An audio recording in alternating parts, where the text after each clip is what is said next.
સરકારની મુખ્યમંત્રી ગ્રામ સડક યોજના અંતર્ગત બની રહેલા રસ્તાઓમાં મોટા પાયે ભ્રષ્ટાચાર થઈ રહ્યો હોવાના કોંગ્રેસે આક્ષેપ કર્યા છે। કોંગ્રેસ અગ્રણી શેરખાન પઠાણે આ મામલે આંદોલનની ચીમકી ઉચ્ચારી છે। ભરૂચ જિલ્લાના ટ્રાયબલ બેલ્ટ પર આવેલ વાલિયા, ઝઘડિયા અને નેત્રંગ તાલુકામાં કરોડો રૂપિયાની ગ્રાન્ટ ફાળવાતા મુખ્યમંત્રી ગ્રામ સડક યોજના અંતર્ગત અનેક રસ્તાઓનું નિર્માણ કાર્ય ચાલી રહ્યું છે। જિલ્લા પંચાયત દ્વારા નિર્માણ થઈ રહેલા રસ્તાઓના કામમાં ભ્રષ્ટાચારના આક્ષેપ થઈ રહ્યા છે। કોંગી અગ્રણી શેરખાન પઠાણે જણાવ્યું કે વાલિયા તાલુકાના ભમાડિયા નજીક રસ્તામાં મેટલિંગ વગર રસ્તો બનાવી દેવાયો છે। આ ઉપરાંત સ્લેબ ડ્રેનના કામમાં પણ ખાયકી થઈ હોવાના આરોપ મુકાયા છે। ટ્રાયબલ બેલ્ટના અંતરિયાળ રસ્તાઓના કામમાં ભ્રષ્ટાચાર ન અટકે તો આંદોલનની ચીમકી પણ ઉચ્ચારવામાં આવે છે। બીજી તરફ આ આક્ષેપો સામે હજુ જિલ્લા પંચાયતના શાસકો તરફથી કોઈ નિવેદન સામે આવ્યું નથી। ભરૂચ જિલ્લામાં જિલ્લા પંચાયત હસ્તકના રોડ, ડામરના રોડ હોય, સીસી રસ્તા હોય કે સ્લેબ ડ્રેન, પાઇપ નાળાઓના કામ હાલમાં સરકારની કરોડો રૂપિયાની ગ્રાન્ટ દ્વારા કરવામાં આવી રહ્યા છે। હાલમાં જ ઝઘડિયાના ધારાસભ્યશ્રીએ ખાતમુહૂર્ત કરેલા છે આ કામોના।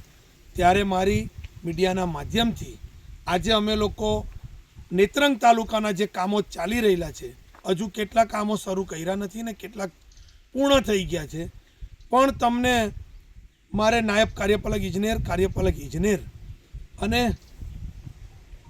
આ સરકારશ્રીને મારી નમ્ર વિનંતી છે કે આ રસ્તાઓની અંદર લાખોની કરોડો રૂપિયાનો ભ્રષ્ટાચાર થઈ રહેલો છે।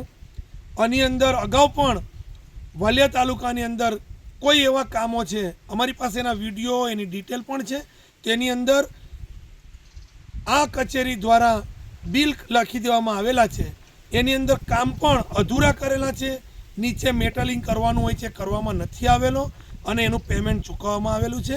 એવા ઘણા બધા રસ્તાઓ હાલમાં ચાલી રહેલા છે।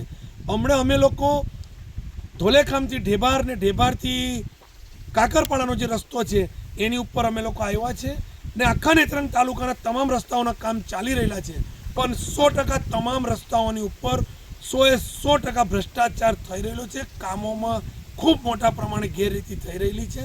ત્યારે મારી નમ્ર વિનંતી છે કે જ્યાં સુધી આ કામોની ઉપર એની કાર્યવાહી, એની તપાસ ન થાય ત્યાં સુધી બિલ પણ ચૂકવવામાં ન આવે ને જે કામો હમણાં કરવામાં નથી આવ્યા તેને તાત્કાલિક ધોરણે શરૂ કરાવવામાં આવે। બ્રિજોની અંદર, સ્લેબ ડ્રેનની અંદર પણ ખૂબ મોટા પ્રમાણમાં એકદમ હલકી કક્ષાની રેતી જે પણા ટાઈપ છે તે વાપરવામાં આવે છે। નેત્રંગ તાલુકામાં કોન્ટ્રાક્ટરો કેવી ચોટલિયા હોય, ડાયમા કન્સ્ટ્રક્શન હોય, એમજી જૈન હોય, સતીશ ચોટલિયા કે અનિલ સાપરિયા, આવા ઘણા અનિલભાઈ કરીને બ્રહ્માણીવાળા, આવા ઘણા બધા કોન્ટ્રાક્ટરો આ નેત્રંગ તાલુકાની અંદર કામ કરી રહેલા છે। મારી તમામ લોકોને વિનંતી છે, જો જરાક પણ ગેરરીતિ કરી તો તમારી ઉપર કાયદેસરની કાર્યવાહી કરીને કેસ કરીશું।